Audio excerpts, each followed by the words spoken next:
Fala galerinha, sejam bem-vindos e bem-vindas a mais um episódio do Talk Fla. Eu sou o Vitor e neste episódio de hoje vamos tratar sobre a situação de Arrascaeta e Domenech. O meia uruguaio foi desfalque do jogo contra o Botafogo justamente por opção do treinador, que optou por colocá-lo no banco de reservas.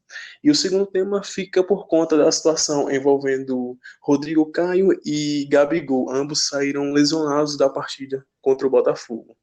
A princípio, os dois surgem como desfalques para o jogo do próximo domingo contra o Santos, na Vila Belmiro.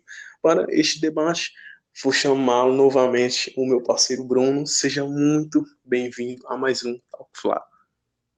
Muito obrigado, Vitor. Mais um prazer participar desse Talk Fla.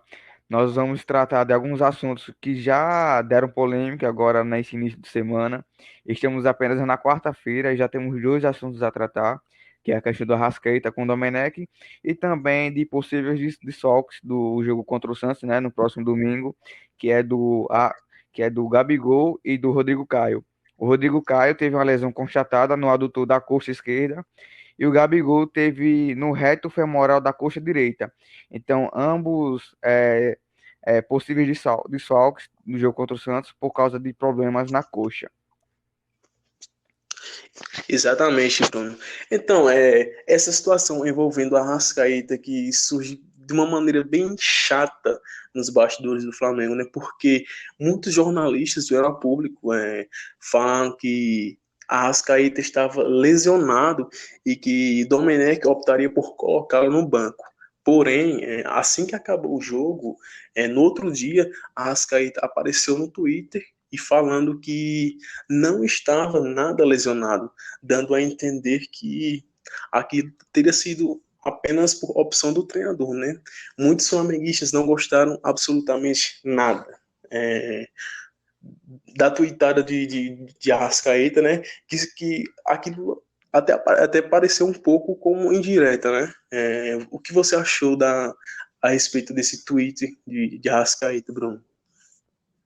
Vitor, falando mais especificamente sobre o Twitter do Arrascaeta, eu achei totalmente desnecessário, porque ele veio a público confirmar uma notícia, né, que, assim, pouco, tanto, é aquela coisa, tanto faz para a gente e tudo mais, porque no final das contas acabou que realmente ficou parecendo uma indireta para o Domenech, que estava avaliando de alguns problemas físicos nos jogadores, no elenco, não só nessa partida agora, que ele alertou contra o Botafogo, mas também desde o início de quando ele chegou, né, no jogo contra o Atlético Mineiro, que alguns jogadores estavam fora da forma física ideal, e assim, no jogo contra o Atlético Goianiense, que foi sua segunda partida pelo Flamengo, nós também podemos destacar, né, como prova, foi a situação de Gabigol, cara. Teve uma foto circulando de Gabigol, ele realmente estava acima do peso, e até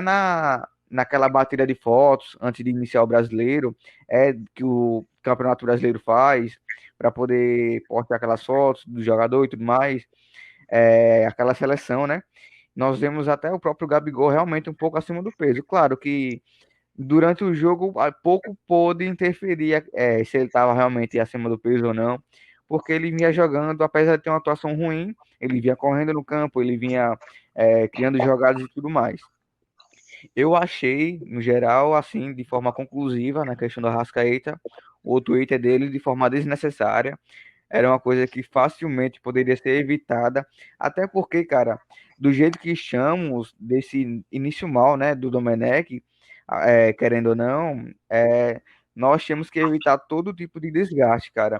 Muito pelo contrário, nós temos que realmente fazer com que esse elenco se una da melhor maneira possível para dar totalmente respaldo ao Domenech e ao trabalho dele, cara, ao trabalho dele e de sua comissão técnica.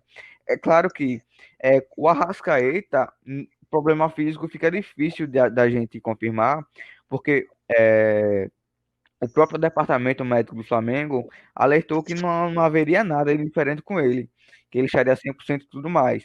Porém, mesmo estando 100% ou não, o Arrascaeta não vem tendo o mesmo rendimento da temporada passada do que ele é capaz de apresentar, cara. Arrascaeta é mais um jogador da linha de frente e também, no geral, no time titular do Flamengo, que não vem tendo bom rendimento, que vem tendo atuações muito abaixas, apesar do gol contra o Coritiba, que deu a única vitória do Flamengo aqui no Brasileirão. É um jogador que realmente, cara, ele não voltou 100% na sua forma, na sua melhor capacidade de produção, e que a gente sente, né? O Arrascaeta jogando mal, o time, querendo ou não, o time sente, justamente por ter outros jogadores que não estão no mesmo nível. Então, Bruno, eu vou mais além, sabe? Eu acho que neste ano a Arrascaeta jogou no máximo umas 5 partidas, ok, até mesmo antes da pandemia. É, eu lembro dele ter feito um jogo bem interessante contra o Atlético Paranaense na Supercopa do Brasil, né? Que foi 3-0 Flamengo, ele até marcou um gol. Ele Isso, fez um jogo naquela bem final. interessante, atuando ali como se fosse um falso 9, né? Mas de lá para cá ele caiu muito de ritmo. Antes mesmo da pandemia ele já estava assim. E depois da pandemia ele está jogando absolutamente nada. Nada. E eu acho que no momento ele não tem essa moral toda para querer ficar soltando piada para o treinador, indireta, essas coisas. Eu acho que esse tipo de situação se resolve ali no vestiário, conversando com o treinador, conversando com o Marcos Braz, com o elenco, né? Para que isso seja resolvido internamente. Eu acho que a partir do momento que ele aparece em público, soltando esse indireta, pega muito mal, principalmente para ele, que é um jogador de seleção, um jogador que já tem o nome feito aqui na América do Sul, né? Um jogador rodado, mesmo sendo novo, que já é bem experimentado, né? Bem desnecessário essa atitude de Arrascaeta, que poderia muito bem ter sido evitado, causando uma certa turbulência ainda mais para este elenco do Flamengo, né? E o próprio Domenech. Foi bem lamentável essa Assim, situação de Arrascaeta. bem lamentável mesmo. E assim, na minha visão, acredito que o Domenech tenha deixado a Arrascaeta fora na partida contra o Botafogo justamente pelo seu rendimento. Porém, se realmente esse foi o motivo, também há mais uma incoerência nos critérios do Domenech, na qual já alertamos no último podcast, no último Talk Fla. Porque se for pelo critério de rendimento, de atuações, alguns jogadores também não merecem estarem no time titular, que é o caso específico de Bruno Henrique. Bruno Henrique não vem rendendo quase nada, cara, no campo, e vem tendo atuações muito abaixo do que pode produzir. E se ele realmente fosse pelo critério de realmente de o Arrascaeta não estar tendo sua melhor produção no time titular, então ele deveria mexer na posição do Bruno Henrique, porque é um jogador que também, na minha opinião, como eu já falei, né, Bruno Henrique é o jogador do time titular que mais vem tendo atuações muito abaixas, deixando muito a desejar. Porém, Vitor, a gente, assim, por mais que isso tenha sido polêmico e tudo mais, saiu uma matéria no GE que no treino de ontem o Arrascaeta se destacou no treino. Então, querendo ou não, teve um lado Ele positivo deixou nessa duas história, porque se o assistências. Arrascaeta. Oi? Ele deixou 2 assistências, chamou o treino para si, né? Jogou muito, foi praticamente É, o melhor cara, jogador no coletivo, né? Que sempre fazem. como foi noticiado pelo Globoesporte.com, tomara que esse rendimento que ele teve no treino de ontem possa se repetir mais nos treinos adiante e também nos jogos que o Flamengo for disputar, porque ele está deixando muito a desejar. Se realmente ele vier a ser titular no jogo contra o Santos e fizer uma boa partida, então ok, ele permanece no time titular e o Domenech pode focar em outras posições para poder fazer algumas alterações, algumas mudanças que precisam. Então, Bruno, só para pegar um gancho disso que você falou a respeito da falta de coerência do treinador espanhol, né? Catalão, no caso, né, Domenech. Cara, se ele for olhar esse time aí e escalar justamente os jogadores que estão, entre aspas, em melhores situações, cara, ele só vai levar a campo Rodrigo Caio, Felipe Luiz e Diego Alves, porque o resto do time está numa situação assim bem, bem triste, tá entendendo? Muita gente abaixo tecnicamente, errando passes bobos, o que mais que eu posso falar? Dribles, cara, o Everton Ribeiro, ele foi driblar um jogador do Botafogo, no jogo passado e não conseguiu fazer o drible e logo em seguida ele se joga para tentar cavar uma falta. Isso é muito ridículo, cara, muito, muito feio, principalmente para um jogador da experiência de Everton Ribeiro, né, com a capacidade dele, chega a esse ponto de se jogar, simulando isso no primeiro tempo, cara, isso foi muito ridículo. Ou seja, eu acho que é uma situação que está longe de ser apenas culpa do técnico, igual muita gente pensa que é. Tem muitos jogadores abaixo tecnicamente nesse time do Flamengo. E que, assim, eu espero, de coração mesmo, eu espero que o Domenech faça várias alterações nesse time, cara. É, que ele possa colocar os melhores em campo. O Thiago Maia precisa de oportunidade, Pedro Rocha, o próprio Vitinho também, que é um jogador que geralmente entra bem, né, no segundo tempo. É um jogador com boa qualidade técnica. Ele precisa rever essa situação aí, cara. Porque é aquela coisa, Vitor, o problema seria se nós tivéssemos esses jogadores titulares, Rascaeta, Bruno Henrique e Gabigol, numa situação ruim, na qual hoje se encontra, e se nós não tivéssemos opções para substituir esses jogadores em campo, que não é o caso da gente, cara. Nós temos o Michael como uma opção, o Pedro Rocha que fez uma boa partida contra o Botafogo e olha que ele estava sem jogar há maior tempão, cara. Temos o Vitinho também, temos o Pedro lá na frente. E assim, são jogadores que, quando entraram, principalmente com o Jorge Jesus, deram conta, resolveram a situação quando entraram no lugar do time dos jogadores que são titulares no setor da frente, no setor da frente. Então, assim, opção não falta para o Domenech deixar na frente. Há jogadores, como é o caso do Bruno Henrique e até próprio do Everton Ribeiro, que também vem tendo atuações abaixo, assim, principalmente o Bruno Henrique, é uma posição que ele pode facilmente alterar, pode facilmente mexer, colocar um jogador não da mesma qualidade que o Bruno Henrique pode produzir no seu ápice, mas também um jogador que realmente possa entrar no melhor momento, né? O Bruno Henrique não está nesse momento.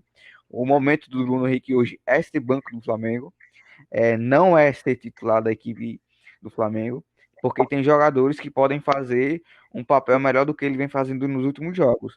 Então Então, acredito que por e falta, só, não é por falta de opção. então Bruno, e só pegando essa oportunidade que você falou aí a respeito de tal jogador entrar no lugar de Bruno Henrique, cara, o que não faltam é opções de características, né? Ali na frente, ele pode usar o Pedro Rocha, o Pedro para atuar com o Gabigol, né? Ou seja, ele tem um leque de opções, tem o Michael também, tem o Vitinho, tem vários jogadores. Não há necessidade de ficar insistindo em algo que não está dando certo. Ele está praticamente perdendo tempo e irritando a torcida com isso, né, cara? Acho que já chegou o momento dele pensar melhor nessa situação e começar a mudar, mudar aquilo que realmente precisa ser mudado, cara. Tem jogadores nesse time atual do Flamengo aí que estão jogando simplesmente pelo nome mesmo, porque não estão conseguindo produzir absolutamente nada em campo. Pois é, muita gente também se falar do Gabigol, também é óbvio que a capacidade de produção do Gabigol não é aquela que a gente se acostumou, né, na temporada passada e também até no começo desta, mas a questão é que Gabigol, querendo ou não, ele decidiu, né, trouxe pelo menos 2 pontos para o Flamengo no jogo contra o Grêmio e contra o Botafogo, convertendo os pênaltis em situações totalmente adversas pelo Flamengo. E assim, é um jogador, para mim, decisivo no Flamengo, no ataque do Flamengo. O Gabigol, eu acho que eu manteria ele. Eu não mudaria, não colocaria Gabigol para começar no banco, não. Até porque Gabigol, apesar de não tá atuando na sua melhor forma possível, ele vem tentando, cara. O que é o caso ao contrário do Bruno Henrique. O Bruno Henrique, a gente mal vê quando pega na bola, ele já toca, não tenta uma jogada individual, não tenta um passe forçado, um passe em profundidade. Ele realmente tenta fazer o mais o simples porque ele não está tendo essa capacidade de pegar a bola e no um contra um, tentar um drible, alguma coisa a mais. Ele teve no jogo contra o Botafogo, né, nos minutos finais. Porém, o Gabigol ainda continua sendo aquele jogador que sai do ataque, que sai da referência ali, que vem buscar jogadas, vem pegar a bola para poder tentar ajudar a criar no sistema ofensivo. Gabigol é um jogador que, para mim, eu permaneceria no time titular ainda. Então, Bruno, e você falou aí a respeito da mobilidade de Gabigol, de sair da área para buscar a bola, ele que está atuando muito pelo setor direito, né? É, e vou pegar esse gancho aí para puxar o segundo assunto, que ele e Rodrigo Caio saíram machucados, infelizmente, né? Fogo, e preocupam para a sequência do campeonato, para esse jogo dificílimo contra o Santos. Ano passado tomamos de 4-0 lá, né? Tudo bem, estavam de ressaca, mas ninguém quer ser goleado, né? E aí, Bruno, supondo que esses dois não estejam disponíveis para o confronto, quem você levaria a campo no lugar de cada um deles? Olha, principalmente na zaga, que eu acho que é um pouco que a gente tem mais opções, né? Questão de tratar a ausência do Rodrigo Caio, eu colocaria o Tuller para jogar, como foi na partida contra o Botafogo. Claro que nós temos o Gustavo Henrique, que foi um zagueiro contratado nesse ano. Também é um zagueiro que teve algumas atuações razoáveis, algumas boas atuações quando ele teve a oportunidade de entrar. Mas por mais segurança, cara, e também por já ser da casa, o Tuller sempre que entrou, ele sempre deu conta do problema, né, cara?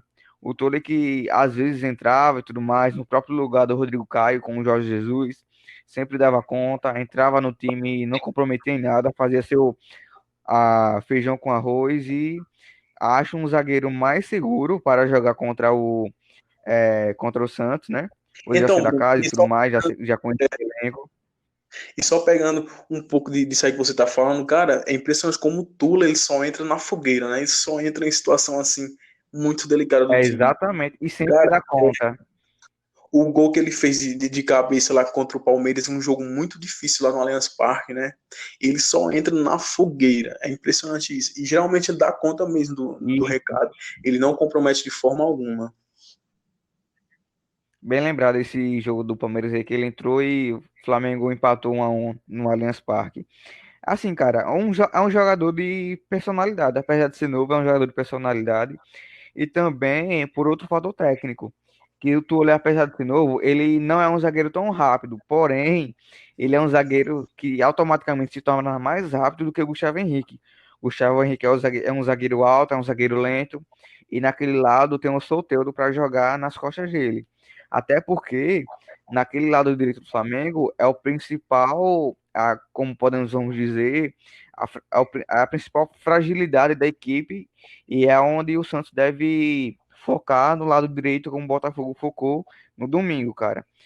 Nós não temos um lateral direito ainda consolidado na equipe e temos agora, e poderemos ter, né, esse desfalque, caso o Rodrigo Caio não venha a campo, poderemos ter mais um desfalque no lado direito e que, cara, vai ser um problemão para o Domenech formar essa defesa aí. Possa ser que ele venha com três zagueiros, com 3-4-3, um 3-5-2, não sei. Mas tá aberta essa possibilidade, principalmente se Rodrigo Caio não poder jogar contra o Santos no próximo domingo. E já no ataque, eu acho que é muito óbvio, cara. É assim, se Gabigol não poder jogar, automaticamente se escala Pedro.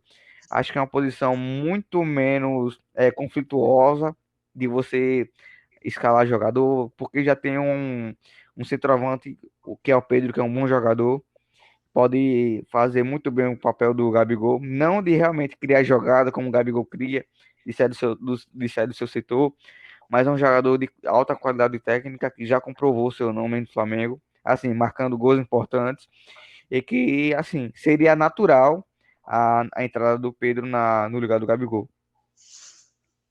Então, Bruno, eu também sigo essa sua linha de raciocínio aí. Caso o Rodrigo Caio não jogue, eu optaria por Tule, justamente porque o ataque do Santos é muito veloz, né? E se entrar com o Gustavo Henrique, tende a sofrer bastante ali no lado direito, principalmente porque a gente não sabe qual lateral direito será escolhido por Domenech, né? Se o Isla já estará disponível ou não. caso ele não esteja, será muito provavelmente o Mateuzinho, né? Ou seja, é um lateral que deixa muito espaço ali, foi assim contra o Botafogo. Cara, o time do Santos é um time que joga para frente, mas ele deixa o adversário jogar. Eu acho que esse jogo tende a sair bastante gols, porque acho que muito provável será lá e cá, né? O Santos sai muito para atacar e deixa espaços, assim como o Flamengo ataca e deixa o adversário jogar. Mas é aquilo, eu espero que finalmente o ataque do Flamengo, o setor do meio-campo consiga criar jogadas, né? E que o pessoal ali da frente colabore e finalmente coloque essa bola para dentro, né?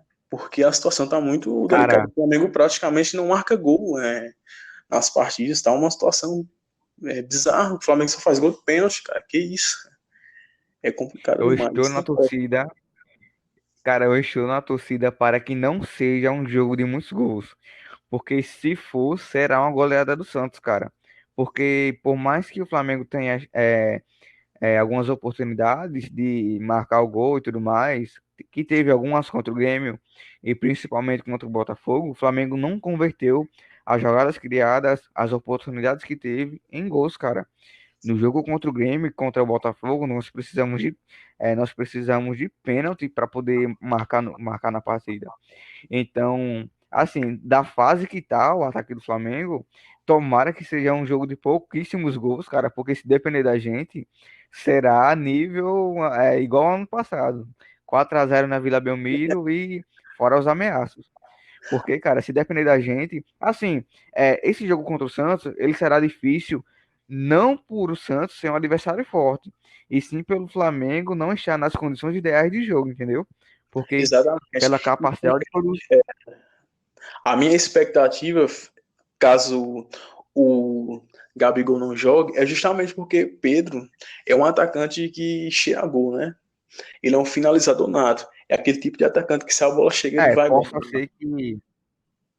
possa ser que as oportunidades que o De facilidade Gabigol atacante, não vem né? convertendo, isso. Então, Bruno, E o que o Bruno Henrique perdeu contra o Botafogo, dificilmente o Pedro perderia aquele gol. Dificilmente. Porque o Pedro, ele é um jogador que praticamente acha os espaços ali entre a defesa do time adversário, né? E sempre a bola sobra para ele, né?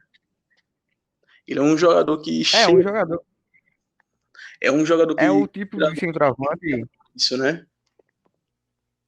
Pedro é o típico de centroavante que sabe se posicionar muito bem e quando ele tem a oportunidade ele guarda. É o típico de centroavante matador. Assim, nas condições ideais, ele não é o titular porque o titular do Flamengo é o Gabigol. Simplesmente o maior ídolo, do Flamengo agora no século por causa da Libertadores e dos títulos conquistados e tudo mais. E também pelo que o Gabigol sabe jogar, né? A gente sabe disso. E assim, mas assim, o Pedro é um atacante muito bom assim para a gente ter na reserva para poder substituir o Gabigol, caso se confirme que o Gabigol não poderá jogar. Estamos no início da semana ainda. O Flamengo terá treino, se eu não me engano, Vitor, em dois períodos, né? Na quarta e na quinta-feira. Então tem muita Isso informação. exatamente. Isso, tem muita informação que nós podemos ter durante a semana e que vão ser decisivas para o Domenech escalar o time no jogo contra o domingo contra o Santos, na Vila Belmiro. Isso exatamente. Segundo o jornalista Venê, o Flamengo vai treinar quarta e quinta de dois períodos, né? Sexta treina só de manhã, se não me engano, e sábado faz a viagem. É isso mesmo, Bruno? Você procede? Você Isso, confirma a confirme. informação aí? Treina no sábado ainda, treina no sábado e aí Isso, já exatamente. viaja já no sábado também. Ô Vitor, nós estamos já na reta final de mais um Talk Fla. Eu gostaria se você saber se você tem mais algum destaque final para poder finalizarmos aqui. Então, Bruno, eu queria destacar, lamentavelmente, essa indireta aí de Arrascaeta, né, que foi algo bem triste, sinceramente. Eu fiquei muito triste e é porque aquilo, eu não esperava isso vindo de um jogador tão experiente como Arrascaeta, né? Isso, infelizmente, me deixou muito triste. De verdade, porque Arrascaeta é tido como um dos ídolos desse elenco do Flamengo, né? Com Ele é certeza. um jogador que foi fundamental na campanha do ano passado, na Libertadores, Campeonato Brasileiro. Jogou muito nessa Supercopa do Brasil deste ano. Jogou bem na Recopa. Ou seja, já é um jogador que somou vários títulos no Flamengo. Fiquei muito Cara, decepcionado com essa o atuação dele. Arrascaeta, Aí é. assim, isso só será apagado, né, desse infeliz histórico da Arrascaeta, caso ele realmente não tenha mais nenhum problema e volte a jogar o que sabe em campo, cara, já na partida contra o Santos, até porque é disso que o Flamengo tá precisando, cara. O Flamengo tá precisando de que os suas estrelas, como Arrascaeta, Everton Ribeiro, Bruno Henrique e Gabigol, voltem a ter, Chame um a jogo, né? atuarem Responsabilidade, melhor. né? Isso, voltem a atuarem da melhor forma possível, cara, como foi no ano passado. Claro, o entrosamento não sei se será o mesmo, igual de Jorge Jesus, principalmente por causa da questão é, dessa tática que é diferente do Domenech com o Jorge Jesus e tudo mais. Porém, cara, assim, que ele possa voltar da melhor maneira possível contra o Santos, caso ele jogue também. E com certeza, se ele voltar a jogar bem, se ele voltar, se a equipe também cooperar para isso tudo, logo toda essa turbulência que nós estamos sofrendo no início do Domenech será esquecida e a gente poderá tratar assuntos mais relevantes para a gente do que esses daí que só fazem perder tempo. Ô, Vitor, eu já posso encerrar por aqui? Sim, sim, pode ser. Só antes, assim, eu queria agradecer muito o carinho de vocês, a forma como está sendo esse feedback, né? Muito maneiro, muitos comentários positivos. Lógico que a gente tenta crescer com os comentários negativos também, né? Porque o que é normal, porque estamos começando, lógico que sempre vai ter um ou outro comentário negativo, mas que chega para somar. Muito obrigado pelo feedback de vocês, que vocês possam continuar acompanhando a gente, divulgando o nosso canal aí. E muito obrigado a vocês. E Bruno, novamente é uma honra trocar, trocar ideia do Flamengo contigo, né, cara? Novamente, muito obrigado por mais um episódio aí gravado contigo. Tamo junto, Que é parceiro, isso, é cara. nóis. Eu que agradeço e agradeço mais ainda ao ouvinte agora do nosso Talk Fla. Obrigado por ter permanecido aqui até o final. Assim, nós estamos tentando melhorar a cada podcast, a cada episódio, para entregar, claro, sempre um conteúdo muito melhor para vocês. E assim, quero agradecer demais, dizer muito obrigado a todos vocês que estão nos acompanhando. E até em breve. Nós iremos gravar na sexta-feira à noite para publicar também no sábado, já pela manhã, a prévia da partida do Flamengo e Santos, do que podemos discutir durante essa partida, falar mais um pouquinho sobre o Santos, falar mais também sobre as peças do Flamengo. Até lá nós teremos mais informações que podem complementar a nossa prévia, nosso pré-jogo. E é isso. Agradeço muito a sua participação. Muito obrigado e até em breve, até sábado. Valeu. Tchau, galera. Saudações rubro-negra. Tamo junto.